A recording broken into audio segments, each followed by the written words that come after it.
이번 시간에는 호르몬에 대해 알아보도록 하자. 호르몬이라 함은 특정 세포나 기관으로 신호를 전달하여 몸의 기능을 조절하는 화학 물질을 호르몬이라고 한다. 이 호르몬을 분비하는 기관을 내분비샘이라 하고, 내분비샘에서 호르몬이 분비될 때 분비관이 따로 없고 바로 혈액으로 분비된 후 혈관을 통해 온몸으로 이동하게 된다. 온몸으로 이동한 호르몬은 특정 세포나 기관에 작용을 하게 되는데, 호르몬이 작용하는 특정 세포나 기관을 표적기관이라고 한다. 그래서 호르몬은 표적세포 또는 표적기관에서만 작용을 하게 된다. 그리고 호르몬은 매우 적은 양으로 우리 몸의 기능을 조절하고 있는데, 이때 적정 수치보다 높으면 과다점, 낮으면 결핍증이 나타나게 된다. 그럼 지금부터는 호르몬을 분비하는 내분비샘에는 누가 있고, 내분비샘에서 어떤 호르몬을 분비하는지에 대해서 좀 더 자세히 알아보도록 하자. 먼저 그림으로 살펴본다면, 호르몬을 분비하는 내분비샘에는 간내 아래쪽에 뇌하수체가 있고, 그리고 목에 갑상샘이 있으며, 오줌을 만드는 콩팥 위에 붙어있는 부신이 있고, 이자액이라는 소화액을 만들어서 소화샘이면서 호르몬을 분비하는 내분비샘인 이자가 있고, 그리고 생식샘으로 여성의 경우는 난소가 있고 남성의 경우는 정소가 있다. 내분비샘의 종류에 대해 알아보았고, 이 내분비샘에서 어떤 종류의 호르몬을 분비하는지에 대해서 알아보도록 하자. 뇌하수체에서는 몸의 생장을 촉진하는 생장 호르몬과 티록신 분비를 촉진하는 갑상샘 자극 호르몬, 그리고 콩팥에서 물의 재흡수를 촉진하는 항이뇨 호르몬이 분비가 된다. 그리고 갑상샘에서는 세포호흡을 촉진하는 티록신이 분비되며, 부신에서는 심장박동을 촉진하고 혈당량을 증가시키며 혈압을 상승시키는 아드레날린 또는 에피네프린이라고 불리는 호르몬이 분비가 된다. 그리고 이자에서는 혈당량을 감소시키는 인슐린과 혈당량을 증가시키는 글루카곤이 분비가 되며, 난소에서는 여성 호르몬 에스트로겐이 분비되고, 정소에서는 남성 호르몬 테스토스테론이 분비가 된다. 호르몬을 분비하는 내분비샘의 위치를 잘 기억하고 옆으로 이동하여 한 번 더 정리해 보도록 하자. 뇌하수체에서는 생장을 촉진하는 생장 호르몬과 갑상샘에서 티록신 분비를 잘 할 수 있도록 촉진하는 갑상샘 자극 호르몬이 분비되며, 그리고 항이뇨 호르몬이 분비된다고 했다. 호르몬은 간략하게 H로 적도록 하자. 이 항이뇨 호르몬은 콩팥으로 가서 우리 몸으로 수분 재흡수를 촉진하게 된다. 그렇게 되면 생성되는 오줌의 양은 줄어들게 된다. 그래서 이 호르몬의 이름이 항이뇨 호르몬으로서 오줌 만드는 걸 방해하는 호르몬이라는 사실을 기억하면 좋을 것 같다. 그리고 갑상샘에서는 티록신이 분비되며, 티록신은 세포호흡을 촉진한다고 얘기했다. 그리고 부신에서는 아드레날린 일명 에피네프린이 분비되어 혈당량과 혈압을 증가시키고 심장 박동을 증가시키는 역할을 담당하게 된다. 그리고 이자에서는 혈당량을 증가시키는 글루카곤과 혈당량을 감소시키는 인슐린이 분비되며, 정소에서는 테스토스테론, 난소에서는 에스트로겐이 분비되어 2차 성징이 나타나도록 도와주게 된다. 그리고 한 가지만 더 얘기를 한다면, 호르몬은 특정 기관이나 특정 세포, 즉 표적기관에서만 작용을 한다고 했다. 항이뇨 호르몬의 표적기관은 오줌을 만드는 콩팥이 표적기관이며, 그리고 혈당량을 조절하는 글루카곤과 인슐린의 표적기관은 간이 된다. 간에서 혈당량을 조절하므로 글루카곤과 인슐린은 간에서 작용하게 된다. 이 사실을 잘 기억하고 다음으로 넘어가 보자. 이어서 호르몬의 분비 이상으로 나타나는 과다증과 결핍증에 대해 알아보도록 하자.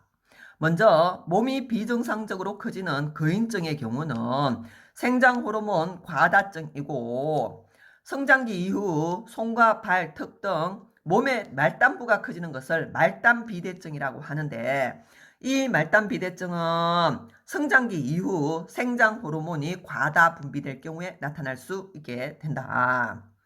그리고 키가 정상인에 비해 매우 작은 소인증의 경우는 생장 호르몬 결핍증이며, 그리고 갑상샘에서 티록신이 분비된다고 했는데, 티록신이 많이 나올 경우를 갑상샘 기능 항진증이라 하고, 티록신이 정상 수치보다 낮아 나타나는 결핍증을 갑상샘 기능 저하증이라고 한다. 이때 갑상선 기능 항진증은 더위를 잘 타고 체중이 감소하며 눈이 비정상적으로 튀어나올 수 있고, 거기에 반해 갑상선 기능 저하증의 경우는 체중이 증가하게 되고 피로가 증가하고 추위를 잘 타게 된다. 그리고 오줌에서 당이 검출되면 당뇨병이라고 한다. 이 당뇨병은 인슐린 결핍증으로 나타날 수 있다. 인슐린은 혈당량을 낮추는 호르몬인데, 인슐린이 부족하게 되면 혈당량을 낮출 수 없고 혈액 속의 당량, 혈당량이 높아지게 된다. 그러면 혈액에 많은 포도당이 있게 되고 그 포도당이 오줌으로 나올 수 있어 당뇨병에 걸릴 위험이 높아지게 된다.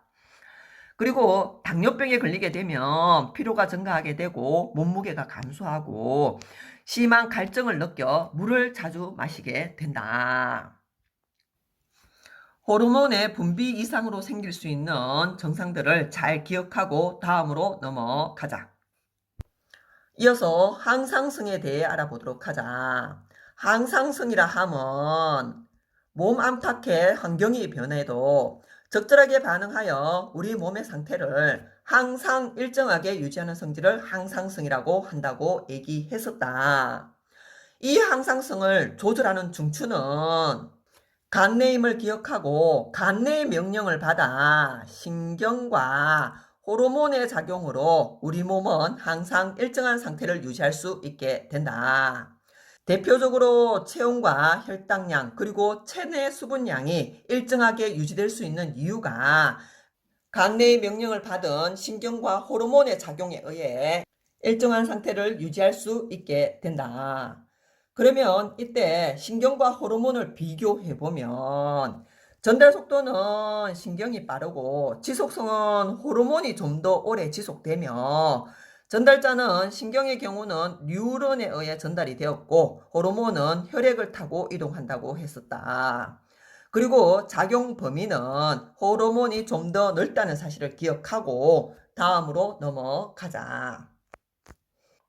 이어서 체온 조절 과정에 대해 알아보도록 하자.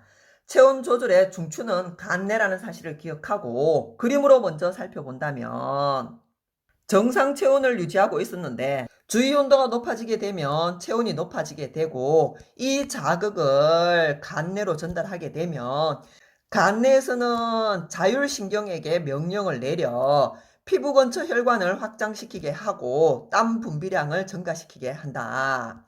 그렇게 되면 우리 몸에서 밖으로 방출되는 열 방출량이 증가하게 되고 체온이 낮아져서 정상 체온을 회복하게 된다. 그리고 주위 온도가 낮아지게 되면 체온이 낮아지게 되고, 이 저온 자극이 간내로 전달되면 간내에서는 자율신경을 통해 명령을 내려보내 피부 근처 혈관을 수축시키게 하고, 그리고 근육 떨림이 일어나게 한다. 그리고 간내에서는 호르몬도 분비를 하여 뇌하수체에서 갑상샘 자극 호르몬 분비를 증가하도록 명령을 내리고, 그러면 뇌하수체에서 갑상샘 자극 호르몬 분비량이 증가하게 되고, 이 증가된 갑상샘 자극 호르몬이 갑상샘을 자극하게 되면 갑상샘에서 티록신 분비량이 증가하게 되고, 그러면 세포 호흡이 촉진되게 된다. 이렇게 호르몬과 신경작용으로 근육 떨림과 세포호흡이 촉진되게 되면 열 발생량이 증가하게 되고, 그리고 피부 근처 혈관이 수축되면 열 방출량은 감소하게 되어 체온이 높아지게 되어 정상 체온을 회복하게 된다. 그러면서 붉은 선은 신경의 작용이고 파란 선은 호르몬의 작용으로서 항상성 유지에는 간내의 조절 작용에 의해 신경과 호르몬이 함께 작용한다는 사실을 기억하고 한 번 더 정리를 해본다면 추울 때는 열 방출량은 줄이고 몸에서 열 발생량은 늘려야 한다. 그래서 열 방출량을 줄이기 위해 피부의 모세혈관은 수축을 시켜서 빠져나가는 열을 줄이게 되고 열 발생량을 늘리기 위해서는 갑상샘에서 티록신 분비를 촉진하여 세포호흡이 증가하게 되고 그리고 근육 떨림에 의해서 열 발생량을 증가시켜 체온을 높이려고 한다. 거기에 반해 더울 때는 열 방출량을 늘리기 위해 피부의 모세혈관을 확장시키게 되고 땀 분비량을 증가시키게 된다. 그래서 우리가 운동을 하고 나면 얼굴이 많이 붉어지게 되는데 그 이유가 운동을 하고 나면 체온이 높아지게 되고 피부의 모세혈관이 확장되기 때문에 얼굴이 붉어진다는 사실도 기억을 하고 다음으로 넘어가자. 문제로 한 번 더 확인을 해본다면 A와 B는 더울 때와 추울 때 피부 근처 혈관의 변화를 순서 없이 나타낸 것인데 더울 때와 추울 때를 구분해 보도록 하자. A의 경우는 피부 근처 혈관이 수축되어 열 방출량이 줄어들게 된다. 그래서 A가 추울 때의 상황이며 거기에 반해 B는 피부 근처 혈관이 확장되어 열 방출량을 증가시키고 있고 그리고 땀 분비가 촉진되고 있는 것으로 봐서 B가 더울 때에 해당한다는 사실을 알 수 있다. 이어서 혈당량의 조절에 대해 알아보도록 하자. 혈당량의 조절 중추는 간내이고 혈당량을 조절하는 기관은 간이다. 간에서는 포도당을 글리코젠이라는 다당류로 전환하여 보관을 하고 있다가 우리 몸에 포도당이 부족하면 글리코젠을 포도당으로 분해하여 혈액으로 공급하게 된다. 그래서 이자에서 분비되는 호르몬 중 인슐린은 혈당량을 낮추는 호르몬으로 포도당을 글리코젠으로 합성하는 반응을 촉진하게 되고 거기에 반해 혈당량을 높이는 글루카곤의 경우는 간에서 글리코젠을 포도당으로 분해하는 과정을 촉진하게 된다. 이 사실을 기억을 하고 혈당량 조절을 그림을 통해 먼저 살펴본다면 우리 몸의 혈액 속에 포도당이 많아서 혈당량이 높을 경우에는 이자에서 혈당량을 낮추는 인슐린이 분비가 되고 인슐린은 조직세포에서 포도당의 흡수를 촉진하게 되고 그리고 간에서는 포도당을 글리코젠으로 합성하는 반응을 촉진하게 된다. 그러면 혈당량이 감소하게 되고 정상 혈당을 유지할 수 있게 된다.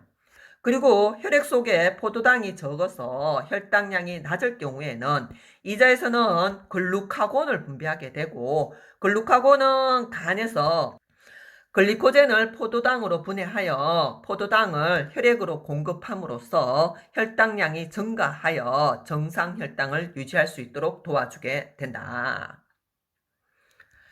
옆에서 한 번 더 정리를 해본다면 혈당량이 높을 때는 이자에서 인슐린을 분비하게 되고 이 인슐린은 간에서 포도당이 글리코젠으로 합성되는 반응을 촉진하게 되고 그리고 세포에서 포도당 흡수 역시 촉진하여 혈당량을 낮추는 작용을 하게 되고 혈당량이 낮을 때는 이자에서 글루카곤을 분비하여 이 글루카곤이 간에서 글리코젠을 포도당으로 분해하는 반응을 촉진하여 혈당량을 높여 정상 혈당을 유지할 수 있도록 도와주게 된다.